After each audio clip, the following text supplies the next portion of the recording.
La suite de ce journal, le Bureau national de l'UJPDG a procédé à une remise de dons aux nécessiteux. C'était au lendemain de la célébration du 45e anniversaire du Parti démocratique gabonais. Reportage, Laetitia Osiadjoui et Jean-Michel Boudéa.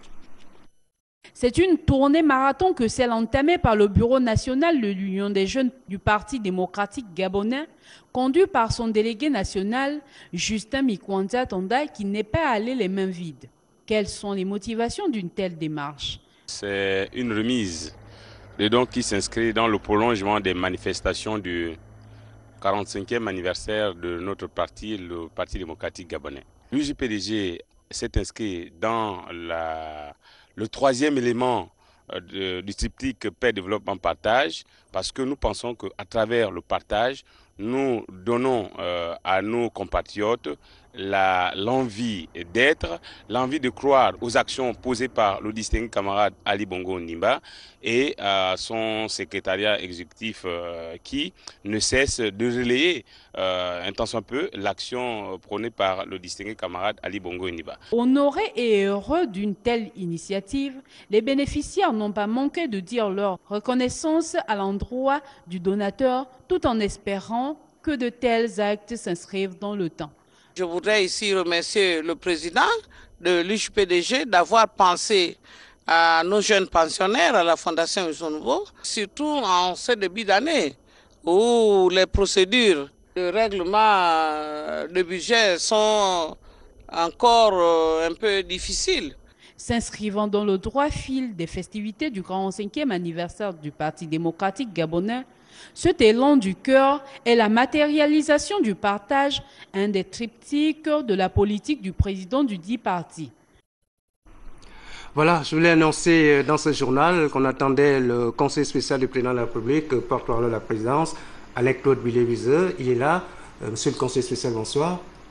Bonsoir, conseiller politique. Ah, le conseiller politique. Alors, vous avez une communication importante à faire passer. Par décret du président de la République, chef de l'État, sont nommés Caisse nationale de sécurité sociale, directeur général, Dr Lasségué, Société des patrimoines et des infrastructures numériques, directeur général, Monsieur Axel Kisangou Mouélé, directeur général adjoint, Monsieur Gilbert Nkima, Centre national d'hémodialyse, directeur Dr Armel Mbourou. Je vous remercie. Merci, monsieur le conseiller politique. Vous restez un moment avec nous pour parler de cette question de littérature. Un pionnier dans la construction du Gabon contemporain, c'est l'intitulé du nouvel ouvrage commis par le professeur Marc-Louis Ropivia et édité par le CNRS. La présentation de cette œuvre s'est faite au Palais Liomba, siège de l'Assemblée nationale. Stevie Oyanmezu et Chrisley Maïna.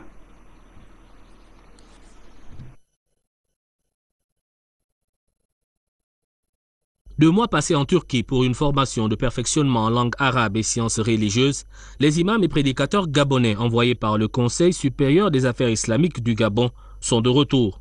Pour marquer le pan de la coopération avec l'État turc, le grand imam a reçu les stagiaires en exhortant les uns et les autres à mettre en pratique les connaissances reçues.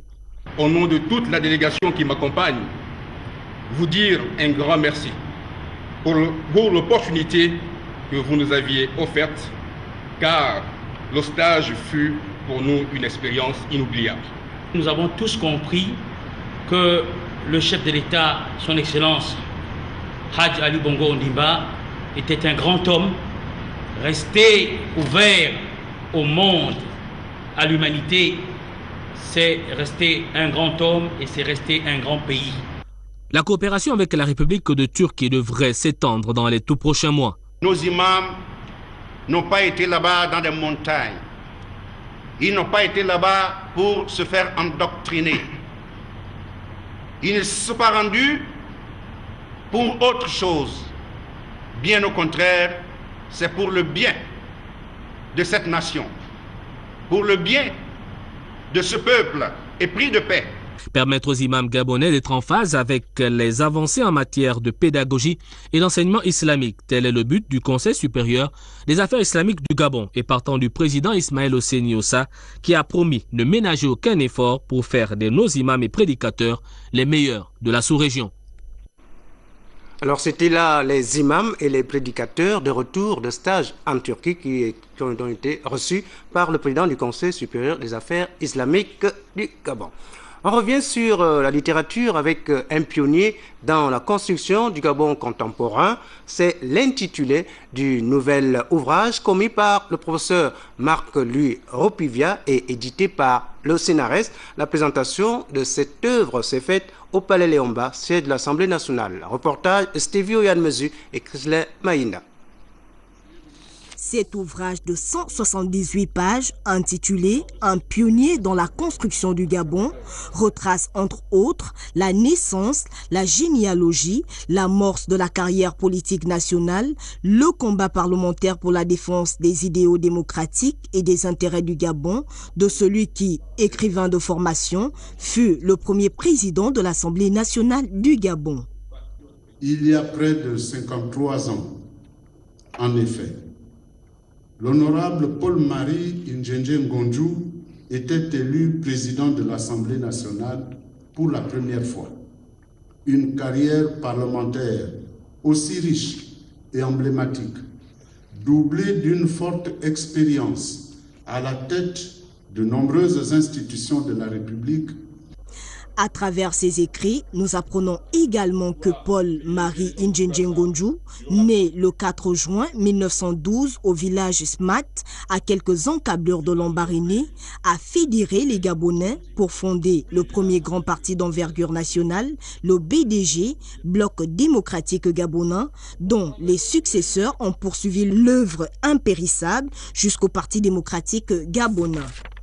La question de la prééminence du régime constitutionnel et politique à donner au nouvel État va constituer à partir de septembre 1960 la pomme de discorde entre Paul-Marie Indjendje Ngonju, président de l'Assemblée nationale, et Léomba, chef du gouvernement puis président de la République, partisan d'un régime présidentialiste, tous deux pourtant membres du PDG. Cette parution immortalise donc l'œuvre politique de ce grand homme d'État, décédé le 1er juillet 1990. Toute chose qui n'a pas laissé insensible la famille du défunt. Je voudrais lui rendre hommage, un hommage particulier pour la rigueur et la persévérance qu'il n'a cessé de manifester pour faire aboutir cette œuvre dont l'ambition académique et la démarche scientifique force l'admiration. Paul-Marie Indjendje Ngonju fut, aux côtés de Jean-Hilaire Obam et Léomba, une des 3 icônes de la construction politique du Gabon et de sa marche vers l'indépendance. Voilà, c'est également la fin de notre journal. Merci d'avoir été des nôtres. Prochain rendez-vous demain avec Patrick Zorbekale, 9h30 et 13h. Je vous retrouve demain à 20h. Au revoir, excellente soirée à tous.